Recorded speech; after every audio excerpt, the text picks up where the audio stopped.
I never imagined that the man I once loved, the one I built an empire with, would be the same man to cast me out of my own creation. But life has a way of unveiling its cruel ironies when you least expect it. It happened on a Thursday. The boardroom was silent except for the slow, deliberate tapping of my husband's fingers against the mahogany table. His expression was unreadable, but the weight of what was coming settled in my gut like a stone.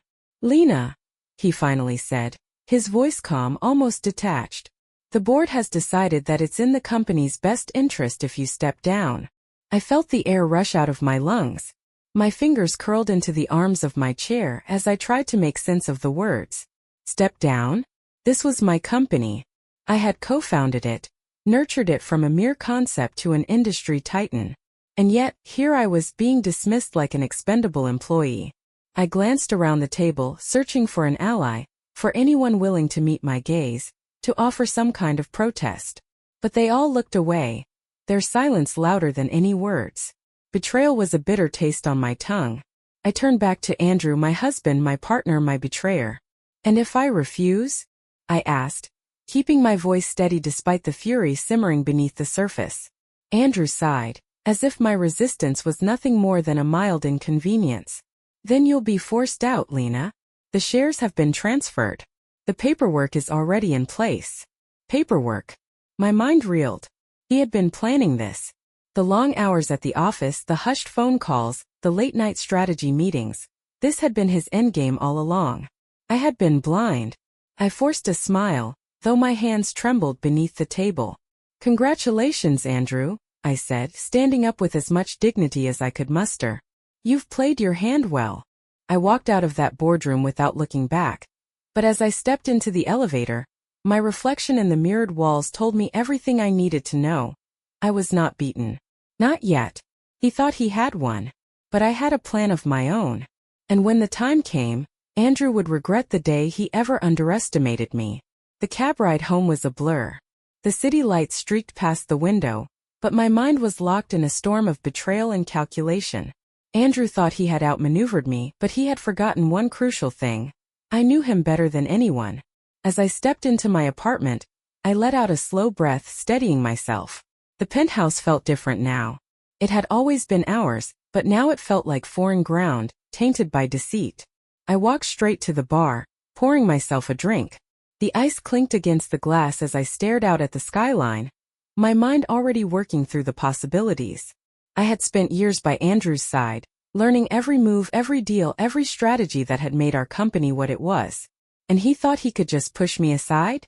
A soft chime broke the silence, my phone. Unknown number. I hesitated before answering. "Hello." A smooth, familiar voice spoke on the other end. "Lena, it's Carter." Carter Reynolds. A name Andrew would not want me speaking to.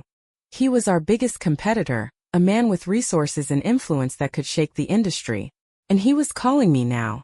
"I heard what happened," Carter continued, his voice laced with intrigue. "Let's talk.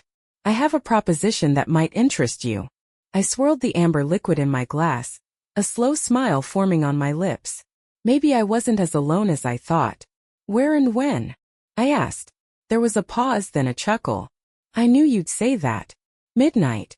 My office." I hung up, the pulse of adrenaline sharp and electric. Andrew had played his hand. Now it was my turn. Midnight found me standing outside Carter Reynolds' high-rise office, my fingers tightening around the strap of my handbag. The city hummed with late-night energy, but inside this building, the stakes were far higher than a simple business meeting. The receptionist, a sharp-eyed woman with sleek hair, gave me a knowing nod as she buzzed me in. Carter was expecting me. I stepped into his office, a massive space with floor-to-ceiling windows overlooking the city. Carter sat behind his desk, his signature smirk in place as he leaned back in his chair. He looked every bit the powerful executive Andrew feared, controlled, calculated, and always 2 steps ahead. "Lena," he said, standing to pour a drink. "Whiskey." I shook my head, my focus razor-sharp. "Let's skip the pleasantries, Carter. Why am I here?" He handed me a folder. "Because we both want the same thing, Andrew to suffer." I took the folder and flipped it open, my breath hitching. Inside were documents, emails, financial records, evidence of Andrew's misdeeds. Deals he had made behind my back, funds he had siphoned into private accounts, betrayals beyond just the company. I looked up, meeting Carter's gaze. How did you get these? A slow grin spread across his face. Let's just say I have my sources. And Andrew has a habit of making enemies. I exhaled, the weight of the information settling over me. This was bigger than a personal vendetta, this was war. What's your angle? I asked. You don't do anything without a reason. Carter shrugged. Andrew's arrogance has been a problem for too long. Taking him down would be mutually beneficial. I closed the folder, my mind racing. With this, I had the power to dismantle everything Andrew had built. I extended my hand. Then let's make him regret the day he crossed us. Carter took my hand, his grip firm. Now you're speaking my language. As I walked out of his office, the thrill of revenge coursed through me. Andrew thought he had won. But the game had only just begun. I didn't sleep that night. Instead, I sat in my study, poring over the documents Carter had given me. Every number, every email, every hidden transaction painted a clear picture. Andrew wasn't just ruthless, he was reckless. He had been funneling company money into private accounts, bribing key investors, and forging partnerships under false pretenses. If this information went public, he wouldn't just lose the company, he'd lose everything. A plan began to take shape. I wasn't going to take him down in one swift move. No, I wanted him to feel it, to watch his empire crumble piece by piece just like he had done to me. But first, I needed leverage. The next morning, I made my first move. I arrived at our old office, his office now, wearing the sharpest black dress I owned, my confidence an impenetrable shield. The receptionist hesitated when she saw me, uncertainty flickering in her eyes. I'm here to see Andrew, I said smoothly. Miss Hayes, I gave her a reassuring smile. I won't take up much of his time. A moment later, she nodded and buzzed me in. Andrew was standing by the window when I entered, his back to me. He didn't turn right away, but I saw his shoulders stiffen. I didn't think you'd have the nerve to show up here, he said at last, his voice dripping with arrogance. I let the door close behind me. Oh, Andrew, I said, stepping forward. You never really knew me, did you? Finally, he turned, his expression unreadable. What do you want, Lena? I placed the folder on his desk and slid it toward him. I thought you'd appreciate a preview of what's coming. He opened it, his eyes scanning the pages. The confident smirk he always wore started to falter just a little. I savored that moment.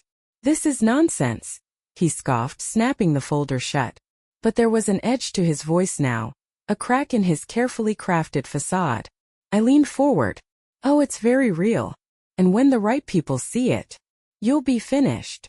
He let out a short, humorless laugh. You wouldn't dare. I tilted my head. Wouldn't I? You stole my company, Andrew. You made me an enemy. And you know what they say about a woman scorned. I could see the wheels turning in his mind, calculating his next move. But this time I was in control. I'll be in touch, I said smoothly before turning on my heel and walking out. I didn't need to see his reaction to know I had planted the first seed of doubt in his mind. Now I just had to wait for it to grow. Andrew was a man who thrived on control, and I had just thrown him off balance. That was my first victory. But I wasn't done. Not even close. The next phase of my plan required precision. I needed to chip away at his power, make him question his own footing before I delivered the final blow. And I knew exactly where to start, his investors. Andrew had always prided himself on his ability to keep them loyal. He promised them security, growth, profits. But what happens when those promises start to look like lies? I called my first meeting with a carefully selected group, 3 of the company's biggest stakeholders, all of whom had personally vouched for Andrew during the transition. They weren't just investors, they were influencers. If I could sway them, the domino effect would be unstoppable. We met at an upscale restaurant downtown, a place Andrew used to bring them when he needed to charm his way into a deal. The irony was delicious. As I arrived, I was greeted with polite yet wary smiles. They knew about my exit. They knew Andrew had pushed me out. But they had no idea what I was about to reveal. Lena, Mr. Calloway, the most senior investor, said as he gestured for me to sit. This is unexpected. I smiled, setting down my leather folder. I know. but I think you'll find what I have to say very interesting. I let the conversation flow naturally at first, indulging in the usual pleasantries. Then, when I saw my opening, I slid the first set of documents across the table. I assume you all trust Andrew, I said, watching their expressions closely. After all, he made a lot of promises when he took over. Mr. Calloway adjusted his glasses, scanning the papers. What is this? Proof, I said smoothly, that Andrew hasn't been honest with you. That your investments, they're not as secure as you think. I let them take their time, absorbing every carefully curated piece of evidence. The false projections, the hidden accounts, the reckless spending. Silence stretched between us as realization dawned on their faces. This, Calloway muttered, shaking his head. This could destroy him. I leaned back, sipping my wine. Only if it gets out. Which is why I wanted to come to you first. They exchanged glances, uncertainty warring with self-interest. What exactly are you proposing? One of them finally asked. I smiled. A shift in loyalty. When the time comes, I need to know where you stand. They didn't agree outright, but they didn't refuse either. And that was enough. Because doubt was like a crack in glass. It only needed the right amount of pressure to shatter completely. As I walked out of that meeting, I felt the first real stirrings of victory. Andrew had taken everything from me. Now I was taking it back. Piece by piece. Andrew had no idea what was coming. That was the beauty of my plan. It wasn't an explosion. It was a slow, creeping collapse. The first sign of trouble came the next morning. I was sipping my coffee when my phone buzzed. A message from Carter. Carter. Calloway just pulled his funding. Andrew's scrambling. I let out a satisfied exhale. That hadn't taken long. By noon, 2 more investors had started to reconsider their loyalty. They weren't out yet, but they were asking questions, digging deeper, doubting. And doubt, I had learned, was a weapon sharper than any knife. But I wasn't done. I needed to shake Andrew further. I needed him to feel the instability under his feet. And for that, I needed someone who knew his weaknesses better than anyone. I picked up my phone and dialed a number I hadn't used in years. Lena? Came the voice on the other end, hesitant but curious. Hello, Vanessa, I said smoothly. How's life been treating Andrew's favorite ex-wife? There was a pause, then a laugh, dry, knowing. I'd say surprisingly well, considering what I got out of that marriage. I smirked. And how would you feel about an opportunity to even the score a little more? Vanessa had been Andrew's first wife long before me. Their divorce had been messy, bitter. He had underestimated her back then, much like he had underestimated me. And if there was one thing I was certain of, it was that hell hath no fury like 2 ex-wives scorned. I'm listening, she said. I leaned back in my chair. Good. Because I have a proposition you're going to love. Andrew might have built his empire on deception, but I was about to show him what real destruction looked like. I met Vanessa at a quiet rooftop lounge, away from prying eyes and ears. She arrived in a tailored navy dress, her blonde hair swept back with effortless elegance. It had been years since we last spoke, but time hadn't dulled the fire in her eyes, the same fire I had seen in my own reflection. She ordered a martini, took a slow sip, and finally leaned in with a smirk. So, Lena, she said, resting her chin on her hand, tell me why I shouldn't walk away from whatever revenge fantasy you've got planned. I smiled, unfazed. Because it's not a fantasy. And because deep down you know Andrew deserves this. She didn't argue. Instead, she sat back and swirled her drink. I assume you have proof of whatever it is you're planning? I slid a flash drive across the table. Inside, you'll find details on Andrew's offshore accounts, the hidden funds, the fraudulent deals. It's enough to ruin him publicly, but I don't just want to ruin him. I want to break him. Vanessa lifted a curious eyebrow as she picked up the flash drive. And what exactly do you need from me? I leaned in, my voice calm but razor sharp. You know how he operates. You know how to rattle him, how to distract him. I need you to be the unexpected variable. She tapped her nails against the table, considering. You want me to walk back into his life? Act like I want something just to shake him up? I smiled. Exactly. Weaken his focus. Get under his skin. Because while he's busy dealing with you, I'll be taking everything from him. Vanessa chuckled, shaking her head. You're colder than I remember. I shrugged. He made me this way. After a long moment, she exhaled and reached for her phone. Fine. Let's have some fun. I didn't have to wait long for the chaos to begin. 3 days after our meeting, I received a text from Vanessa. Vanessa, he took the bait. I played the I miss you card. Dinner tonight. Andrew had always been predictable when it came to his ego. He thrived on control, but he also couldn't resist an opportunity to assert dominance over those he thought he had conquered. Seeing Vanessa, the ex-wife who had once walked away with millions, suddenly back in his life would throw him off balance. And it did. That night, while Vanessa was sitting across from Andrew, playing her part perfectly, I was meeting with an investigative journalist. Her name was Emily Graves, one of the sharpest business reporters in the industry. She had taken down corporate giants before, and when I slid my folder of evidence across the table, she looked at me with an almost hungry curiosity. "You understand what you're handing me?" she asked, flipping through the documents. "I do," I said. "And I want the whole world to know who Andrew Hayes really is." She nodded. "This is solid. If I move quickly, this story could hit the media in less than a week." "Make sure it does," I said, my tone leaving no room for hesitation. By the time I walked out of that meeting, Andrew's fate was sealed. Vanessa did her job well. Andrew, distracted by the sudden reappearance of his ex-wife, failed to notice the cracks forming beneath him. The first crack appeared when the company's stock price dipped unexpectedly. Just a minor fluctuation, but enough to make the board uneasy. The second came when Callaway and 2 other investors officially withdrew their support, citing concerns about internal instability. Then the final blow. 3 days after my meeting with Emily, the headline hit every major news outlet. Corporate titan Andrew Hayes accused of fraudulent dealings. Investors panic. The accompanying article was brutal. It detailed the offshore accounts, the hidden funds, and the manipulated financial reports. It included testimony from anonymous sources, employees who had seen the corruption firsthand. And at the very bottom, one line stood out. Sources close to the matter confirmed that Andrew Hayes' former business partner and co-founder, Lena Hayes, had been pushed out of the company under suspicious circumstances months prior to these revelations. The implication was clear. Andrew had forced me out to cover his tracks. And now everyone knew it. By noon, the company's stock had plunged. Board members were in full panic mode. Investors were pulling their remaining funds. And Andrew? Andrew was drowning. That evening I received a call. Andrew's number. I let it ring once, twice. Then I answered. A beat of silence. Then his voice low, seething. "You did this." I smiled, letting the moment stretch. "Did what, Andrew?"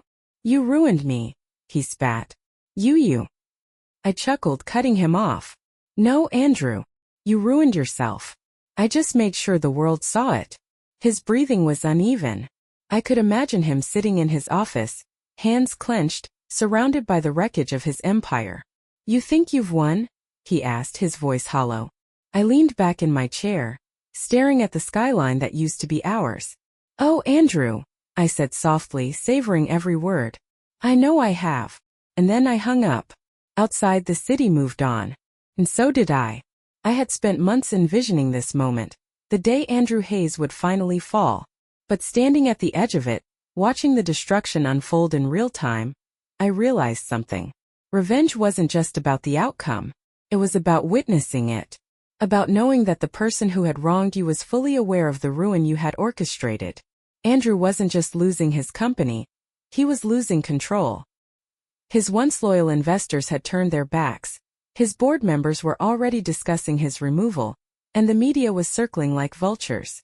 His name, once synonymous with power and ambition, was now plastered across headlines as a cautionary tale of greed and betrayal. I could only imagine what his day had been like.